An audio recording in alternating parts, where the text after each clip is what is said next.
বন্ধুরা, আজকে আমি তোমাদের একটি রিক্রুটমেন্ট আপডেট নিয়ে আলোচনা করব। তোমাদের আগেই বলেছি যে বেশ কিছুদিনের মধ্যে সেন্ট্রাল গভর্নমেন্টের একটি সেন্ট্রালাইজ রিক্রুটমেন্ট বেরিয়ে বলেছিলাম। সেই সেন্ট্রালাইজ রিক্রুটমেন্ট অ্যাডভার্টাইজমেন্টটি বেরিয়ে গেছে এবং সেখানে আজকে আমরা দেখে নেব যে কতগুলি ভ্যাকেন্সি আছে এবং অ্যাপ্লিকেশনটি কিভাবে আমরা করব এবং অ্যাপ্লিকেশনের লাস্ট ডেটটি কবে, সেই সাথে কোন কোন জায়গাতে কতগুলি করে শূন্যপদ আছে, এছাড়াও অ্যাপ্লিকেশন ফিস হিসাবে কত টাকা জমা দিতে হবে, এছাড়াও এক্সামিনেশনের প্যাটার্নটা কীরকম হবে, সেছাড়াও রয়েছে কোয়ালিফিকেশান বা ক্রাইটেরিয়া কী কী রয়েছে, এক্সামিনেশনের সিলেবাস এবং কোন কোন জায়গাতে এই কতগুলি করে শূন্যপদ আছে সেইগুলি আমি আজকের এই ভিডিওতে বিস্তারিতভাবে আলোচনা করব। তাই বন্ধুগণ, অবশ্যই ভিডিওটি প্রথম থেকে শেষ পর্যন্ত দেখো।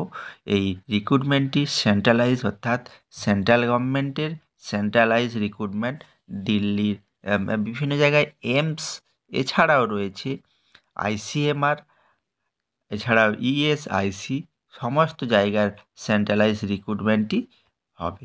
তো যার ফলে শূন্যপদের সংখ্যাও যথেষ্ট আছে এবং সেক্ষেত্রে ভালো করে তোমরা জেনে নাও যে অ্যাপ্লিকেশানটি তোমরা কিভাবে করবে এবং অ্যাপ্লিকেশানের লাস্ট ডেটটি কবে এবং অ্যাপ্লিকেশান করতে গেলে আর কি কি বিস্তারিত লাগবে সেগুলি আমি পরপর আলোচনা করব। তো বন্ধুগণ, আজকে সেই রিক্রুটমেন্টটি নিয়ে আলোচনা করব, যেখানে closing date of online registration 31শে জানুয়ারি 2025। বেশ কিছু গুরুত্বপূর্ণ নোটস দিয়েছে, ইম্পর্ট্যান্ট নোটস, অবশ্যই সেটি দেখে নিও। এরপরে ডেসক্রিপশানে আসি। ডেসক্রিপশানে আসলে দেখা যাবে যে ডেট অফ আপলোডিং ডিটেল অ্যাডভার্টাইজমেন্টটা স্টার্ট হয়েছে কবে, 7/1/2025। এই অ্যাডভার্টাইজমেন্টটি প্রকাশিত হয়েছে, ক্লোজ হবে 31/1/2025। Date of status application form, সেটা হচ্ছে অ্যাপ্লিক্যান্ট হচ্ছে অ্যাপিয়ার এক্সামিনেশান। এক্সামিনেশানের ডেটটা approximate 11/2/2025। Date of correction application form allow, যেটা হচ্ছে অ্যাপ্লিকেশান ফর্মটি হচ্ছে কারেকশান করতে পারবে 12/2/2025 থেকে 14/2/2025 পর্যন্ত। Date of issue admit card, admit কার্ডের ইস্যুটা কবে হবে সেটা অ্যাজ পার স্ক্রিম এক্সামিনেশান, সেটা এখনও ডিসাইড হয়নি, সেটা পরে প্রকাশিত হবে, সেটা আমি পরবর্তী ভিডিওতে নিয়ে আসব। ডেট অফ স্কিল টেস্ট হবে টু বি নোটিফাই লেটার, মানে কবে হবে সেটা এখনও প্রকাশিত হয়নি। এরপরে আছে কি ডেট অফ এক্সামিনেশান 26শে ফেব্রুয়ারি 2025 থেকে 28শে ফেব্রুয়ারি 2025 এক্সামিনটি হবে।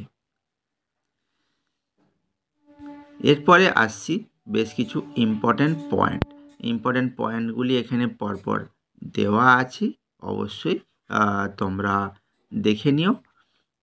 তারপরে আমরা দেখব যে এখানে কোথায় কতগুলি করে কোথায় রিক্রুটমেন্টটি হবে। এখানে টোটাল 28টি জায়গাতে রিক্রুটমেন্টটি হবে, পরপর এখানে সিরিয়াল ওয়াইজ দেওয়া আছে, অর্থাৎ প্রত্যেকটি এইমস, সেই সাথে আছে আইসিএমআর এবং ইএসআইসি মিলিয়ে টোটাল হচ্ছে 28টি জায়গাতে এই রিক্রুটমেন্টটি হবে। এরপর আসি অ্যাপ্লিকেশান ফিস। অ্যাপ্লিকেশানের ফিস হিসাবে যেটা দেয়া হবে, জেনারেল এবং ওবিসি ক্যান্ডিডেটের ক্ষেত্রে 3000 টাকা, এসসি এসটি ক্যান্ডিডেট বা ইডব্লিউএস ক্যান্ডিডেটের ক্ষেত্রে 2400 টাকা এবং পারসন উইথ ডিসেবিলিটির ক্ষেত্রে এক্সামিনেশান ফি লাগবে না। এক্সামিনেশানের প্যাটার্নটা তোমরা দেখে নাও, গুরুত্বপূর্ণ, যেটা কম্পিউটার বেসড টেস্ট যেটা হবে।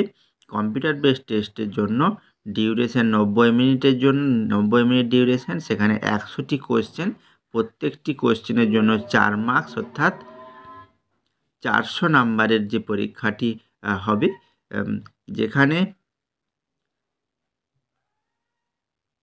25টি MCQ related general knowledge, aptitude, knowledge of computer, 25টি কোশ্চেন থাকবে জেনারেল নলেজের উপরে, অ্যাপটিটিউড এবং নলেজ অফ কম্পিউটারের উপরে, এবং 75টি কোশ্চেন থাকবে relative determine respective group syllabus অনুযায়ী, মানে যেই সাবজেক্টের উপরে তোমরা পরীক্ষাটি দেবে সেই সাবজেক্টের উপরে থাকবে 75 নাম্বারের question. Question paper will be divided first 5 section. 5টা সেকশনে কোশ্চেনটিকে ডিভাইড করা হবে এবং 5 সেকশন ইচ 18 মিনিট, প্রত্যেকটি থাকবে 18 মিনিট, 18 মিনিট ডিউরেশনে। 18 মিনিট ডিউরেশনে থাকবে, 18 মিনিটে 20টি কোশ্চেনের অ্যান্সার করতে হবে। এছাড়াও এই যে 90 মিনিটের যে পরীক্ষাটি হবে সেখানে বলে রাখা ভালো, সেখানে এই প্রত্যেকটি সেকশনে কোশ্চেনের যখন তুমি অ্যান্সার শুরু করবে সেই কোশ্চেনের সেই সেটের অ্যান্সারটি ওই 18 মিনিটের মাথায় কমপ্লিট হয়ে গেলে আবার পরবর্তী যে সেকশনটি সেটি ওপেন হবে, তখন আর পূর্ববর্তী সেকশনে তোমরা আর যেতে পারবে না। এইভাবে তোমাদের সেকশনের ওয়াইজ তোমাদের ডিভাইড করা আছে এবং প্রত্যেকটির জন্য, এবং এখানে নেগেটিভ মার্কিংয়েরও ব্যবস্থা আছে, অর্থাৎ নেগেটিভ মার্কিং যেভাবে থাকে সেখানে 1/4 করে নেগেটিভ প্রত্যেকটি রং অ্যান্সারের জন্য নাম্বার কেটে নেওয়া হবে এবং প্রত্যেকটি কোশ্চেনের জন্য 4 নাম্বার করে দেওয়া হয়েছে। এরপরে কোয়ালিফিকেশন ক্রাইটেরিয়ার ক্ষেত্রে বলা হয়েছে যেটা আনরিজার্ভ ক্যান্ডিডেটের ক্ষেত্রে 40% এবং ওবিসির ক্ষেত্রে 35% এবং SC STর ক্ষেত্রে 30% হচ্ছে মিনিমাম কোয়ালিফাইং নাম্বার পেতে হবে।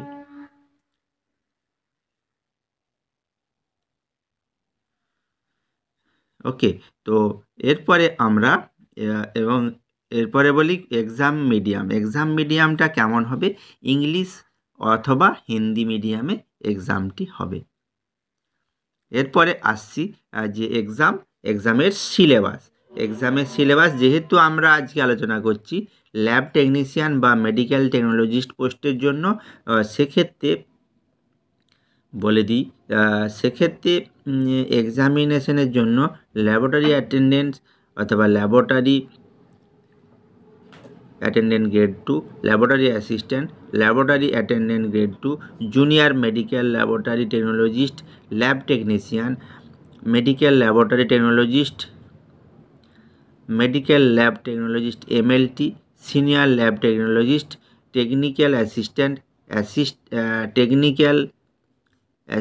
টেকনিশিয়ান ইত্যাদি সমস্ত পোস্টের ক্ষেত্রে যেখানে বলেছে general math, English and hospital service related question থাকবে এবং মিডিয়ামটা হবে হিন্দি অথবা ইংলিশ মিডিয়ামে। এরপরে কোথায় কতগুলি করে ভ্যাকেন্সি আছে সেগুলি আমরা দেখে নেব। এমস JMLT ক্রাইটেরিয়া কি বলেছে, যেখানে জুনিয়র মেডিকেল ল্যাব টেকনোলজিস্ট হিসাবে নেওয়া হবে, যেখানে এমস বিলাসপুর, যেখানে এজ লিমিট বলেছে 18 থেকে 27, পে লেভেল 5 এবং এসেনশিয়াল ক্রাইটেরিয়াটা এখানে পাশের কলামে দেওয়া আছে, অবশ্যই তোমরা দেখে নিও। এরপর আছে junior medical lab technologist AIIMS Delhi, যেখানে 18 থেকে 27-এর মধ্যে হতে হবে, যেখানে পে লেভেল আছে 5 এবং এসেনশিয়াল ক্রাইটেরিয়াটা আমি পাশের কলামে দিয়ে দিচ্ছি, এটি তোমরা অবশ্যই দেখে নিও। এরপরে ইএসআইসির যে ক্রাইটেরিয়া অনুযায়ী জুনিয়র মেডিকেল ল্যাবরেটরি টেকনোলজিস্ট, যেখানে এমপ্লয়ি স্টেট ইন্স্যুরেন্স কর্পোরেশন অন্ধ্রপ্রদেশে, যেখানে এজ লিমিট বিটুইন 18 থেকে 25-এর মধ্যে হতে হবে। ওকে, পে লেভেল হচ্ছে 5, যেখানে এসেনশিয়াল যে ক্রাইটেরিয়াটা পাশের কলামে দেওয়া আছে, যেটা বলেছে 12 pass with science subject recognised board, সেই সঙ্গে কি বলেছে, diploma in medical laboratory technologist for any government recognised institute 1 year relevant experience প্রয়োজন। Bachelor bachelor degree in medical laboratory সায়েন্সের ক্ষেত্রেও থাকলে ভালো। এরপরে আসছি যেটা বলছে এমসের ক্ষেত্রে কি বলেছে, নো এক্সপিরিয়েন্স রিকোয়ার্ড, যেখানে ল্যাব অ্যাটেন্ডেন্স বিলাসপুরের ক্ষেত্রে 18 থেকে 27, পে লেভেল 2, যেখানে essential criteria 10+2, diploma in medical laboratory technology, সেই সঙ্গে 2 ইয়ার্স এক্সপিরিয়েন্স লাগবে। এরপরে যেটা বলেছে বিবিনগর, এমস বিবিনগর, যেখানে পে লেভেল 6-এ রিক্রুটমেন্টটি হবে, যেখানে পাশের কোয়ালিফিকেশানটা বলেছে BSc in medical laboratory technology, 5 year experience relative criteria, or diploma in medical laboratory technologist, 8 year experience relevant field. এরপর আছে এমস ভোপাল। এমস ভোপালের ক্ষেত্রেও যেটা বলেছে pay level 5, 10+2, diploma in medical laboratory technology, সেই সাথে আছে ডিসারেবল ক্রাইটেরিয়া হচ্ছে BSc in medical laboratory technology. এরপর এমস দিল্লির ক্ষেত্রে বলেছে এজ লিমিট 30, যেখানে এসেন্সিয়াল ক্রাইটেরিয়াটি এখানে বলেছে bachelor degree in medical laboratory technology, এছাড়া বলেছে 2 ইয়ার 11 ফিল্ডে এক্সপিরিয়েন্স লাগবে, অ্যাটাচ 100 বেড হসপিটাল, অথবা 2 year relevant experience in NABL accredited laboratory. AIIMS গুয়াহাটিতে বলেছে যেটা এজ লিমিট বলেছে বিটুইন 18 থেকে 35, 25 থেকে 35, যেখানে BSc in medical laboratory technology or equivalent 5 year experience লাগবে, সেছাড়া diploma in medical laboratory technology করা থাকলে 8 ইয়ার এক্সপিরিয়েন্স প্রয়োজন। এরপরে আসছি এমস পাটনা। এমস পাটনার ক্ষেত্রে বলেছে এজ লিমিট হচ্ছে কত, নট এক্সিডিং 40 ইয়ার্স, যেখানে বলে দিয়েছে BSc in medical laboratory technology or equivalent, সেই সাথে আছে 10 ইয়ার এক্সপিরিয়েন্স। এরপরে ইএসআইসি টাটাস ইএসআইসি ভ্যাকেন্সি অনুযায়ী কি বলেছে, ইএসআইসি অন্ধ্রপ্রদেশে টোটাল ভ্যাকেন্সি 5টি, আসামে 2টি, বিহারে 29টি, চণ্ডীগড়ে 2টি, ছত্তিশগড়ে 20টি, নিউ দিল্লিতে আছে 29টি, গুয়াহাটিতে আছে 9টি, কর্ণাটকাতে আছে 13টি, কেরালাতে আছে 1টি, মধ্যপ্রদেশে আছে 7টি, মহারাষ্ট্রে আছে 17টি, এছাড়াও আছে ওড়িশাতে 6টি, পাঞ্জাবে 8টি, রাজস্থানে আছে 49টি, তামিলনাড়ুতে আছে 22টি, তেলেঙ্গানাতে আছে 16টি, উত্তরপ্রদেশে আছে 12টি, উত্তরাখণ্ডে আছে 2টি, ওয়েস্ট বেঙ্গলে আছে 9টি, অর্থাৎ টোটাল 258 ভ্যাকেন্সি আছে। ওগুলো আগে যেটা বললাম এটা হচ্ছে ইএসআইসির যে ইএসআইসির ভ্যাকেন্সি টোটাল 258। এরপরে আরও বেশ কিছু এমসের ভ্যাকেন্সি আছে, যেমন এমস নিউ দিল্লি, যেটা জুনিয়র মেডিকেল ল্যাবরেটরি টেকনোলজিস্ট, যেখানে বলেছে আনরিজার্ভের ক্ষেত্রে আছে 13টি, ইডব্লিউএস এর কাছে 3টি, ওবিসি 9টি, এসসি 5টি, এসটি 3টি, টোটাল 33টি। এরপরে আছে Bilaspur junior medical laboratory technologist, যেখানে আছে টোটাল 26টি শূন্যপদ।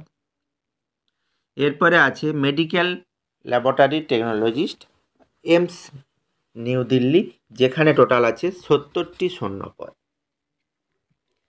এরপরে আছে জুনিয়র মেডিকেল ল্যাবরেটরি টেকনোলজিস্ট, যেটা বলেছে যে central arm police force medical institute, যেখানে আছে 80টি শূন্যপদ। তো বন্ধুরা, সত্যি যেখানে যে রিক্রুটমেন্টটি নিয়ে আলোচনা করছি, যথেষ্ট বড় সংখ্যক রিক্রুটমেন্ট, এবং রিক্রুটমেন্টটি হবে সেন্ট্রালাইজ, যার ফলে এখানে ভ্যাকেন্সি সংখ্যাও যথেষ্ট।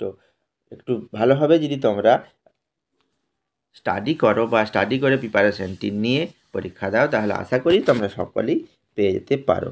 তো যাই হোক, তোমরা ওই নির্দিষ্ট টাইমের মধ্যেই অ্যাপ্লিকেশানটি করে ফেলার চেষ্টা করো। এছাড়াও আরও বেশ কিছু শূন্যপদ আছে, সেগুলি আমি বলছি তোমাদের। যেমন বিলাসপুর, পাটনা, ভোপাল, দেওঘর, যোধপুর, নাগপুর, রায়বেরেলি, গুয়াহাটি, ভোপাল, নাগপুর, রায়পুর।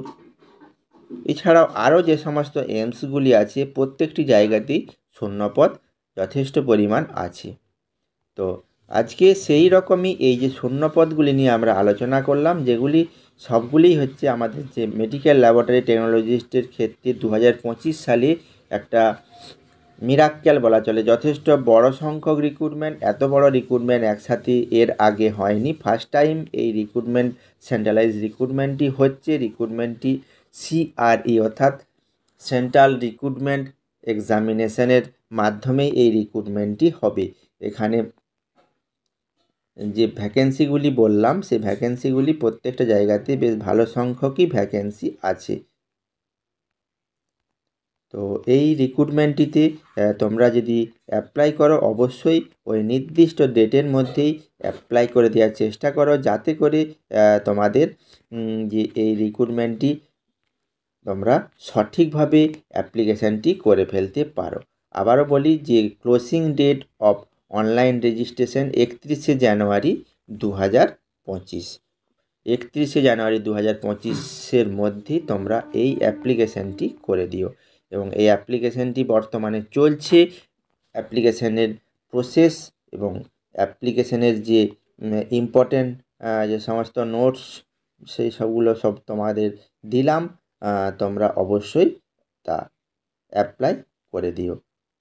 এখানে অ্যাপ্লিকেশানের যে লিঙ্কটা, গুরুত্বপূর্ণ যে লিঙ্কটি, সেটা আমি তোমাদের জানিয়ে দিচ্ছি, ডিসপ্লেতে দিয়ে দিচ্ছি। এই লিঙ্কে তোমরা অ্যাপ্লিকেশানটি করে দিতে পারো। www.aimsexam.ac.in এই ওয়েবসাইটে গিয়ে তোমরা অ্যাপ্লিকেশানটি করে দিতে পারো। তো বন্ধুরা, ভিডিওটি থেকে যদি তোমরা উপকৃত হও, অবশ্যই আমার চ্যানেলটি লাইক, শেয়ার এবং সাবস্ক্রাইব করে দিতে ভুলো না। ধন্যবাদ।